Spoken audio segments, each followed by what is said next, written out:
Bonjour et bienvenue à cet épisode où on va se promener entre Lightroom et Photoshop. On va essayer de rester dans Lightroom le plus longtemps et on ira dans Photoshop à la fin. On est avec le beau Michael qui est venu chez moi, il voulait faire une séance roi grec, guerrier, magicien, donc on a fait différents décors comme ça. Et pour le roi grec, il s'était acheté une toge, et puis on a trouvé que la toge ça suffisait pas, donc on a rajouté un bout de lycra. Comme ça, c'est un bout de tissu, mais le lycra, ça a l'avantage d'avoir un drapé qui est assez sympa.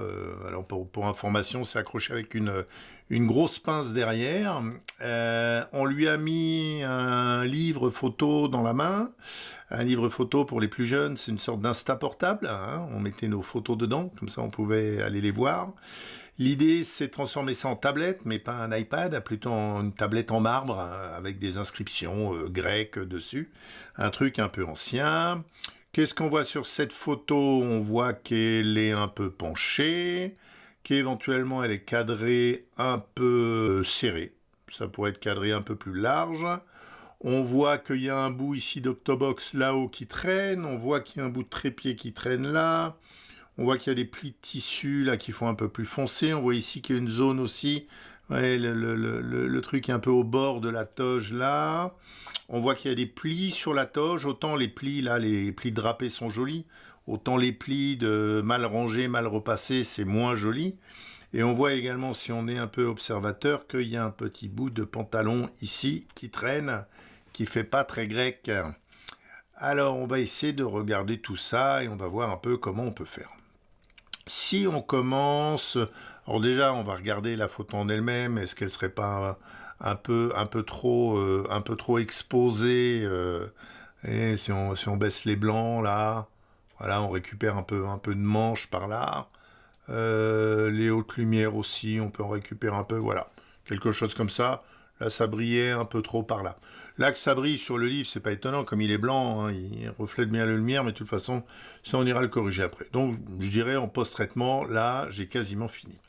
Ensuite, je vais aller m'occuper des différentes choses. Donc, je vais aller me mettre en mode corrigé, et je vais aller voir là-haut ce qu'il en est.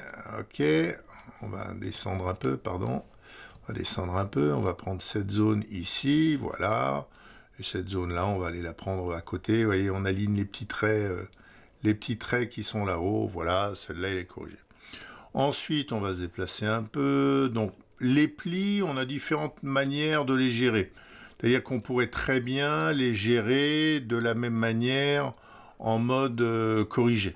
D'accord? Donc, je peux, par exemple, prendre le pli qui est là, que je trouve pas très joli, et aller prendre une zone à côté qui me paraît pas mal. Voilà, je peux prendre cette zone-là. On peut le faire comme ça pour à peu près tous les plis. Ça va être plus ou moins rapide. L'autre solution, vous avez des crédits IA si vous en avez en rab, c'est d'utiliser l'IA. Donc vous allez lui dire par exemple, bon alors ça, j'en veux pas, ça j'en veux pas, cette partie-là j'en veux pas, le pli qui est là j'en veux pas, le pli qui est ici j'en veux pas, le pli qui est ici, j'en veux pas, le pli qui est là, j'en veux pas, celui-là, j'en veux pas. On va déjà commencer par ceux-là, d'accord? Parce qu'on va, pour voir un peu si déjà ça fait quelque chose qui est pas mal, on va faire supprimer. Alors, vous avez l'IA, c'est plus lent, d'accord? Mais quand vous en avez beaucoup comme ça, c'est pas forcément moins intéressant que de le faire avec l'outil corrigé. D'accord? Vous pouvez aussi tout à fait le faire dans Photoshop avec l'outil pièce ou même avec l'IA. Vous voyez, voilà, j'ai un résultat, je vais juste faire ça pour voir ce que ça donne. J'ai un résultat qui est propre, c'est pas mal, je le garde comme ça. Et ensuite, je vais aller faire l'autre qui est là. Donc là, j'ai un pli qui est un peu important. Voilà, j'ai aussi là, ici, c'est un peu important. J'ai ce pli-là que je trouve un peu important aussi. Celui-là aussi.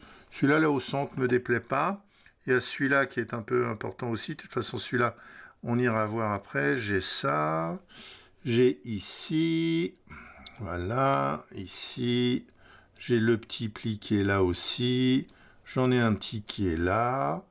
Et j'aurais tendance à dire que là, je suis pas mal. Je fais à nouveau supprimer. On va voir un peu ce qu'il me donne comme résultat.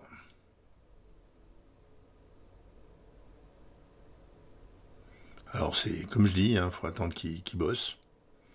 Mais je pense qu'à la fin, une fois qu'on aura fait ça, ça sera plutôt pas mal.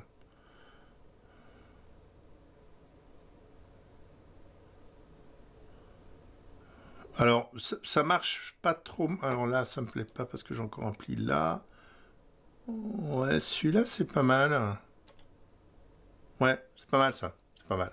Puis j'en laisse quelques-uns quand même pour faire naturel sur le tissu. Je vais pas aller tous les corriger.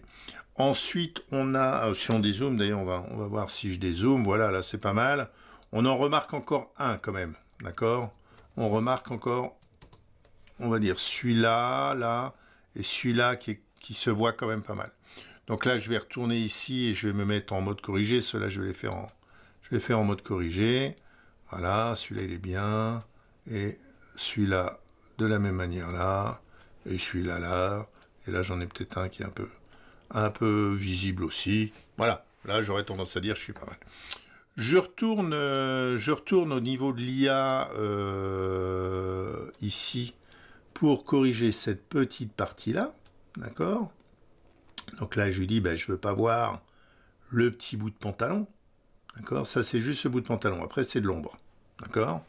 Donc, je lui fais supprimer, de la même manière. Voilà, c'est pas mal. J'ai l'ombre, j'ai le pied. C'est bien. Il me reste ensuite cette partie ici. Alors, pour l'avoir testé, on peut s'en sortir en corrigé. Mais avec l'IA, c'est quand même, ça donne de meilleurs résultats. Parce que vous voyez que le tissu est un peu ondulé, comme ça. Donc c'est un peu mieux. Et puis là, cette zone-là, c'est pas vraiment un trépied ici, c'est plus une zone plus sombre. D'accord? Et là, je vais faire supprimer. Alors comme je dis, ça marche bien parce qu'on est dans des choses qui ne sont pas très définies. D'accord? Vous voyez, on est dans de la texture de tissu, on ne fait pas des zones qui sont très grandes. Donc en fait, l'IA arrive à faire une image qui est tout à fait correcte et on ne se rend pas compte de la différence de texture. Donc si vous faites des zones qui sont plus grandes, c'est plus embêtant. Et il me restait ici il me restait cette petite zone que j'aimais pas trop. J'aimais pas trop cette zone parce que voilà, je trouve que ça pourrait être plus lié avec le reste du tissu. Donc ce que je vais faire ça. Et je vais voir un peu ce qu'il pourrait me proposer là.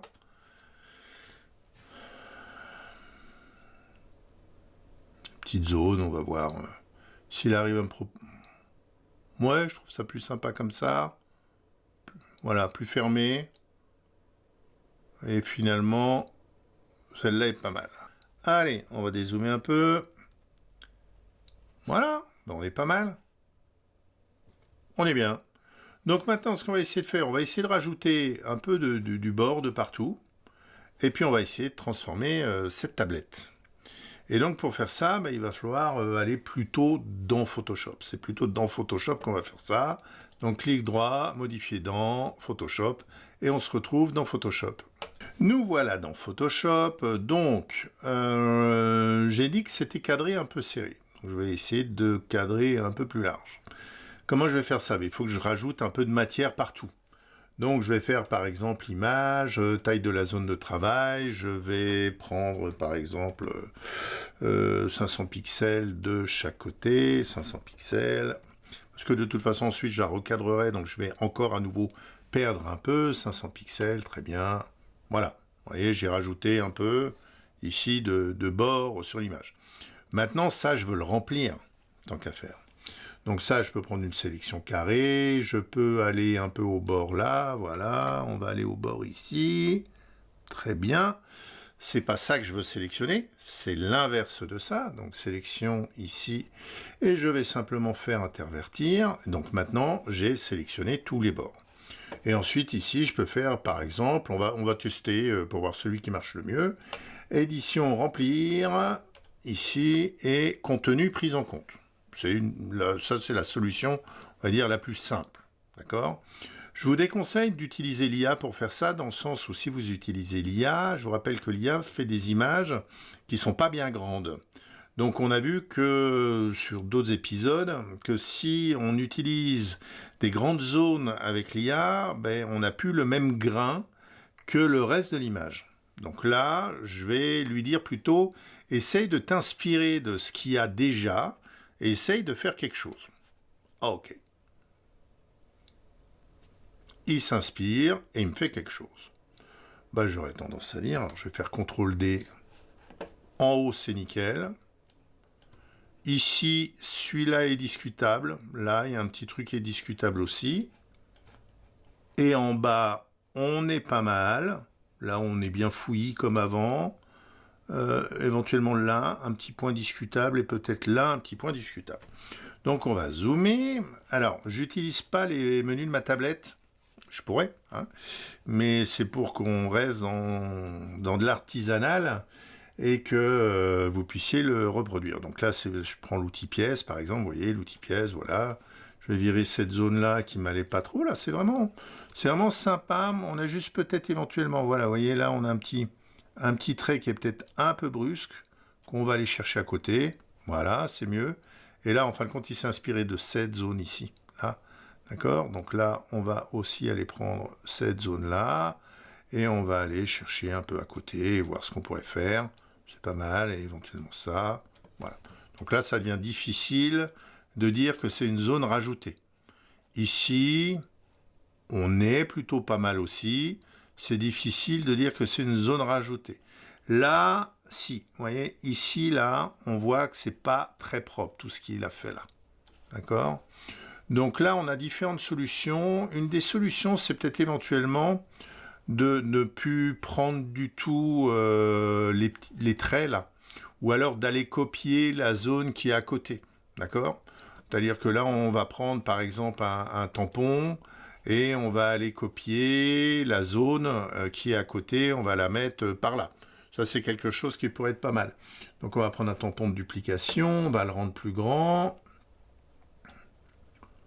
Voilà, un peu plus même, je pense qu'on peut aller sur les 200, voilà, là ça sera pas mal, pardon, j'ai cliqué, on va faire Alt pour prendre la zone qui nous intéresse, et on va par exemple se promener par là. Alors je dois avoir une sélection active, donc je vais faire CTRL D pour ne plus avoir la sélection active, on se fait toujours avoir, hein, même les meilleurs. Je pense qu'il faut aller à peu près dans ces eaux-là, et vous voyez, on va aller prendre quelque chose comme ça. Voilà. On va continuer là-haut. Très bien. On va continuer là-haut. Voilà.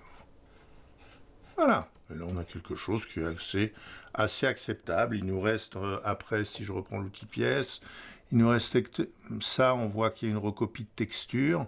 Donc, on va simplement aller le casser. On va aller casser celui-là aussi. Voilà. Et puis là, on est plutôt bien. On est plutôt bien. Voilà. Ah, j'avais pas fini là-haut. Je croyais que j'avais fini, mais je n'avais pas fini là-haut. Donc j'annule la sélection, je retourne sur mon outil de tampon. Donc ça devait être à peu près par là. Hop là, là j'étais ici comme ça. C'est juste pour pouvoir reprendre ma zone. Hein. C'est ma zone au bon endroit. Voilà. Et là, on est bien. Impeccable. Qu'est-ce qui nous manque? La tablette en marbre. La tablette en marbre, je vais aller prendre, il faut sélectionner cette zone-là, d'accord, le livre. Donc là, on a différentes options. On va prendre... tiens, on va voir sur la sélection d'objets ce qu'il nous fait. Est-ce qu'il nous trouve l'objet? Ah, il est pas mal, d'accord. Il nous trouve l'objet, il manque le petit bout qui est là, mais il nous trouve l'objet. Donc on va sélectionner l'objet. Ensuite, on va aller en outil de sélection rapide. On est bien en mode plus pour rajouter de la sélection. Et on va, imaginons, prendre la petite zone qui est là. Voilà, et puis on va aller virer le bout ici. On rajoute ici, et on va virer ça au niveau de la main. Voilà, on pourrait éventuellement le faire avec un triangle, c'est pas bien grave. Maintenant, pour laisser l'IA travailler, on va peut-être agrandir un peu cette sélection. On va voir, on va le faire sans l'agrandir, et on verra si on a besoin de l'agrandir. Mais peut-être pas. Alors là, ici, je pense qu'il faut... Vous voyez, là, ça risque de nous poser problème, dans le sens où j'ai une ombre. OK? J'ai une ombre qui est là. Mais qu'est-ce qui va se passer là? Parce que là, j'ai quand même le petit motif du livre photo. Donc là, je vais aller... Alors, c'est pas ça que je voulais faire. Je voulais aller faire un plus plutôt et pas un moins. Voilà, et je vais rentrer un peu là. Et là, je vais faire un peu moins. Voilà, et voilà, quelque chose comme ça. Et on va le laisser comme ça. Puis là, on va aller dans édition remplissage génératif. Et on va lui dire une tablette en marbre blanc avec des inscriptions en grec, ouais, ancien, pas sûr, mais normalement on devrait comprendre. Et on va faire générer. Puis on va voir ce qu'il fait. On va voir si ça nous plaît.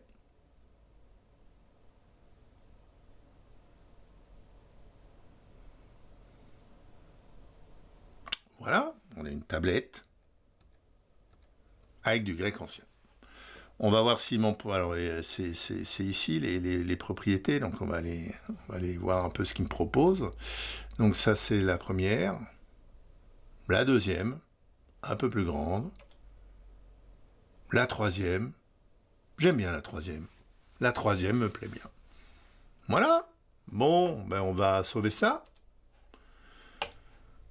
Et on va se retrouver à l'intérieur de Lightroom. Nous voilà à l'intérieur de Lightroom, et là simplement, je vous avais dit que je trouvais que la photo penchait un peu, donc à ce moment-là, je vais simplement le redresser un peu, vous voyez, pour ce trait-là, il soit droit. Ok. Et j'ai fini. J'aurais tendance à dire que j'ai fini, j'ai plus rien à faire, et j'ai ma photo qui est terminée. Donc vous voyez qu'on a utilisé, alors, en quoi l'IA nous a aidé? Elle nous a aidé à aller un peu plus vite sur certains points, mais c'est une photo qui est vraiment assez adaptée dans le sens où, comme je vous ai dit, on est sur des trucs mous, pas bien définis, avec des petites textures, des petits trucs comme ça. Le seul point qui est un peu... on va zoomer là-dessus. On va aller voir à 100%. Le seul point où l'IA a vraiment fait...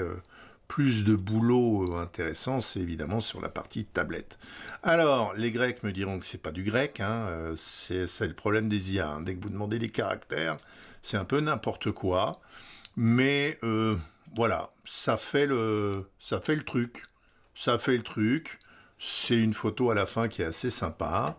Et on est allé plus vite avec l'IA. Alors évidemment, on a consommé des crédits IA d'Adobe, hein. C'est pas gratuit, vous en avez 250. Alors je crois que les nouveaux abonnés, ils en ont 350. Il faut que je vérifie ce truc-là.